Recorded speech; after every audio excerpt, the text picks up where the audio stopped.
Cet épisode commence avec toute l'équipe d'Artlife hors de la maison. Une partie du plafond de la villa s'est effondrée. Serkan est en colère, Piril essaie de le calmer, mais rien n'y fait. Il dit que ce projet était le sien, qu'il en est entièrement responsable et qu'il parlera personnellement aux clients.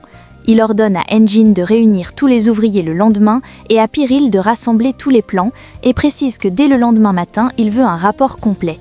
Puis, Piril fait référence à la presse qui doit être gérée, faisant ainsi remarquer l'absence de Céline. Ils partent tous et laissent Eda seule avec Serkan. Elle lui demande si elle peut faire quelque chose, puis s'il préfère rester seul. Il dit oui. Le lendemain, chez Eda, tante Eifer et Fifi regardent la télé quand elles tombent sur les informations qui parlent de l'incident d'une construction d'Artlife. Elles sont bouleversées et s'inquiètent pour Eda. Tout ceci est mauvais. De son côté, Aydan est en train de boire son thé quand Seifi vient lui annoncer la nouvelle. Elle est sous le choc et veut l'appeler pour lui parler, mais Seifi le lui déconseille. Il lui propose de l'attendre et de lui parler à son retour. Elle demande ensuite où est Alptekin. Seifi lui dit qu'il est rentré très tard. Elle lui demande d'aller le prévenir et de brûler sa veste en même temps. À Artlife, Céline et Ferit se croisent. Ferit lui annonce qu'il accepte que le chien reste avec elle. Céline est surprise et lui demande pourquoi il a changé d'avis. Ferit lui répond que quelqu'un l'a persuadé. Céline ne dit rien et s'en va. Pendant ce temps, Erdem et Leila regardent Serkan de loin qui fouille les plans. Eda les rejoint. Erdem dit que c'est un jour sombre. Leila ajoute que c'est la première fois qu'un tel accident arrive dans l'histoire d'Artlife. Eda dit qu'il y a une première à tout. Erdem se demande si la fatigue, la pression ou un détail négligé aurait pu provoquer l'effondrement. Pendant qu'il parle, Engin passe et va vers Serkan, puis Eda et Leila s'accordent sur un point. Serkan est perfectionniste, presque obsessionnel et n'a jamais commis d'erreur aussi grave. Leila dit alors qu'elle espère qu'Engin et Serkan découvriront rapidement la vérité car l'avenir de l'entreprise semble menacé. Engin discute avec Serkan, il est profondément bouleversé. Engin essaie de lui dire qu'il est humain et que c'est normal. De plus, il était distrait par la pseudo-grossesse d'Eda. Serkan refuse de croire qu'il ait pu faire une erreur. Piril et Céline arrivent à leur tour, mais elles n'ont pas de bonnes nouvelles. La presse refuse de changer le titre de son article et a également exagéré la situation en disant que toute la maison s'est effondrée. Serkan n'en croit pas ses oreilles. Céline reçoit un autre appel important et tous quittent le bureau, laissant Serkan seul.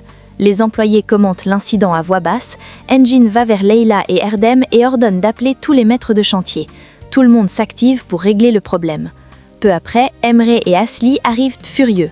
Serkan reconnaît qu'un problème grave est survenu et dit qu'il va expliquer personnellement ce qui s'est passé. Efe les rejoint et se range aux côtés de Serkan. Emre répond que la situation est totalement inacceptable.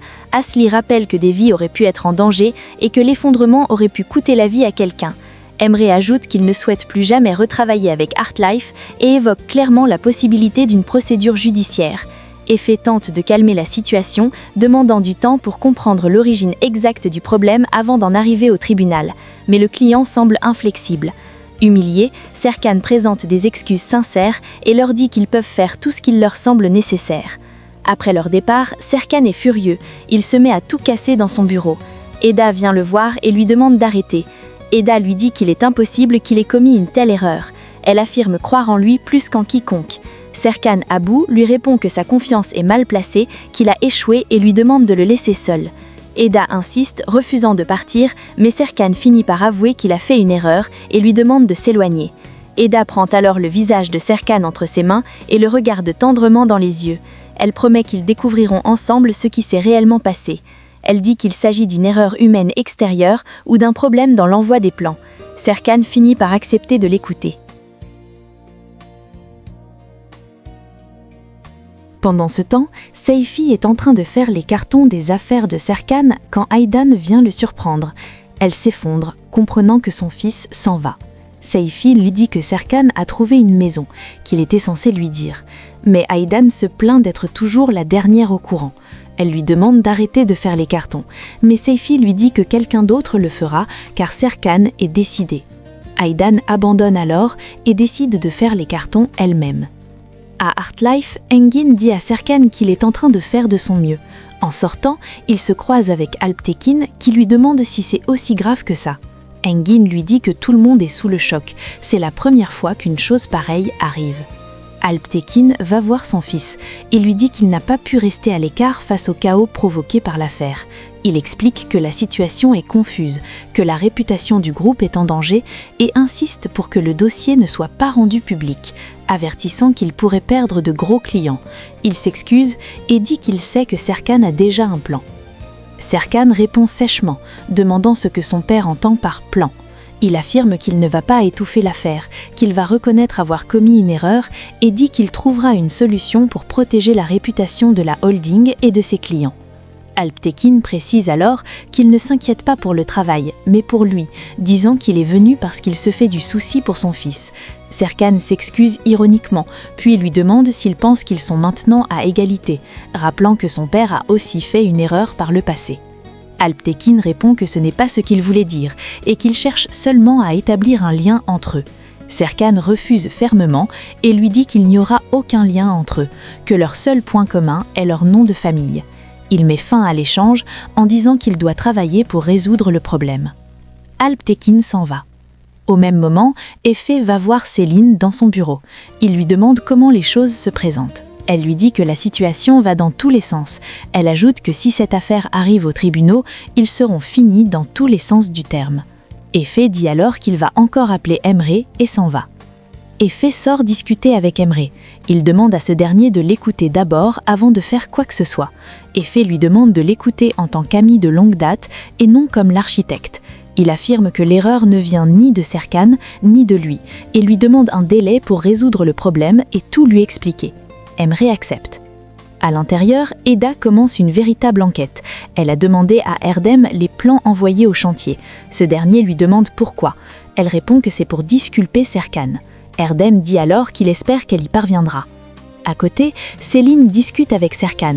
Elle dit ne pas avoir pu stopper le scandale, mais qu'elle a trouvé une parade. Elle lui demande ensuite 2 minutes pour jeter un coup d'œil au communiqué de presse qu'elle a rédigé. Mais Serkan lui dit qu'il n'a vraiment pas la tête à ça. Il doit trouver une solution pour résoudre le problème de la maison.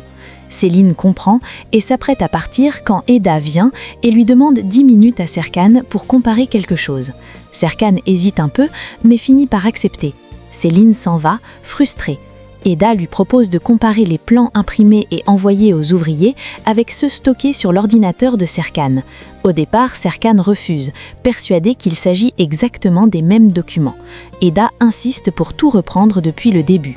Pendant ce temps, Fifi est à la boutique de fleurs quand l'assistante de Madame Idil arrive et demande à voir Ayfer. Fifi lui dit qu'Ayfer est sortie, mais qu'elle peut l'aider. Puis elle lui dit qu'elle apprécie vraiment que Madame Idil ait décidé d'acheter ses fleurs ici après la recommandation d'Efe. L'assistante lui dit que la recommandation vient de Serkan Bolat. Fifi est choquée. Elle lui demande alors de ne rien dire à Ayfer, mais elle n'a pas le temps de finir qu'Ayfer se trouve déjà derrière elle. L'assistante et Ayfer vont donc discuter.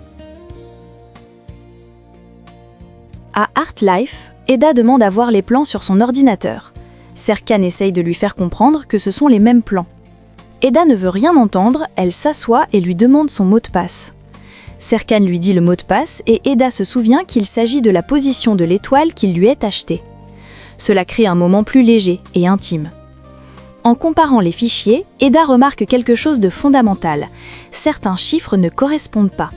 Les différences sont minimes, presque invisibles, mais suffisantes pour provoquer un effondrement. Serkan est stupéfait. Il affirme qu'il a envoyé les bons plans à Leila et que celle-ci les a imprimés le lendemain sans passer par quelqu'un d'autre.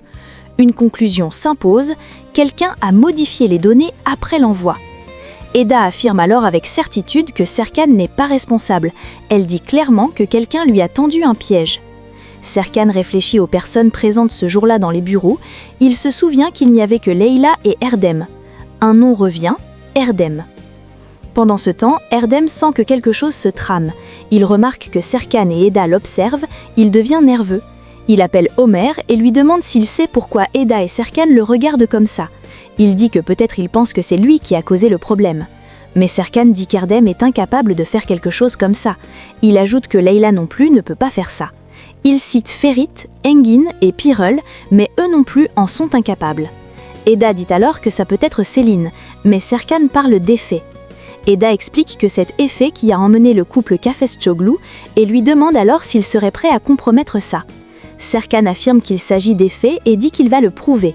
Eda dit qu'elle fera de même. Eda retourne à son bureau et Melo vient lui faire une surprise. Elle est de retour. Elles sont heureuses de se revoir.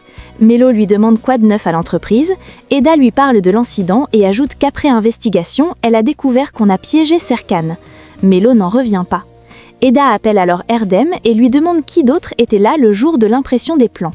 Erdem dit « Céline ». Au magasin de fleurs, Eifer confronte Fifi et lui demande de lui dire ce qu'elle lui cache. Fifi cède à la pression et lui avoue que c'est Serkan Bolat le bienfaiteur de la boutique. D'autres, en revanche, estiment que son passé émotionnel avec Serkan la rend suspecte. Eda, elle, se rappelle que Céline a déjà menti et manipulé la presse par le passé. Eifer n'en croit pas ses oreilles. À Artlife, Serkan réunit Céline, Engin et Pirol. Il leur annonce la nouvelle. Quelqu'un a changé les dimensions du plan et il est convaincu qu'il s'agit d'effets. Ils sont tous surpris. Serkan leur demande de gérer la crise, lui s'occupe du reste. Pirol dit d'accord et informe qu'une plainte est annoncée pour le lundi. Serkan dit qu'ils doivent trouver une solution avant. Eda apporte les plans imprimés. Puis, Céline dit qu'elle va demander à Effet de parler à Emre. Quelques secondes après, Effet entre dans le bureau. Effet dit qu'il a demandé un peu de temps à Emre avant de déposer la plainte. Serkan lui demande alors d'appeler Emre là, devant lui. Engin essaye d'arrêter Serkan, mais ce dernier insiste. Effet s'exécute. Serkan dit à Emre qu'il est convaincu qu'il s'agit d'un sabotage et lui fait une offre claire. Artlife réparera le toit en 2 jours, gratuitement, en prenant tous les frais à sa charge. Emre accepte de réfléchir. Engin va avec Pirol organiser une réunion pour que tout soit prêt. Pendant ce temps, Alptek rentre chez lui. Aedan lui demande où était-il. Alptek répond qu'il est allé voir Serkan mais que ça ne s'est pas bien passé. Serkan prenait tous ses mots pour des attaques. Aedan lui demande alors d'arrêter de rejeter la faute sur son fils. Elle ajoute que Serkan est aussi distant et a décidé de partir, signifiant qu'il a déjà trouvé une maison et fait ses cartons à cause de sa froideur envers lui. Alptek s'énerve et dit qu'il lui a juste dit comment la discussion s'est passée.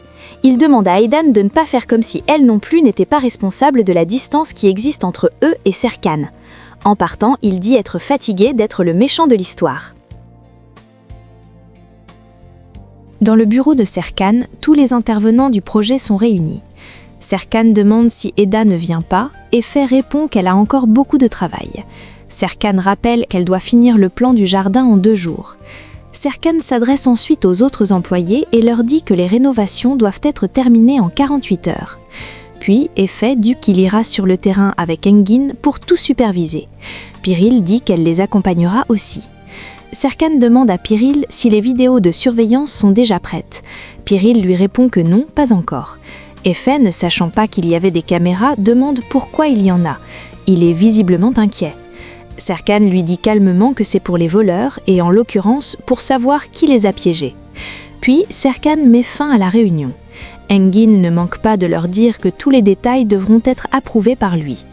Effet informe qu'il va appeler Emre pour le tenir au courant. Peu après, Eda va voir Engin.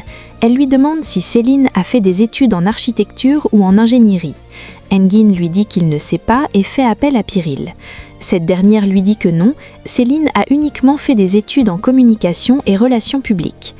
Eda demande si Céline est fâchée contre Serkan. Piril lui dit non et lui demande pourquoi elle pose de telles questions.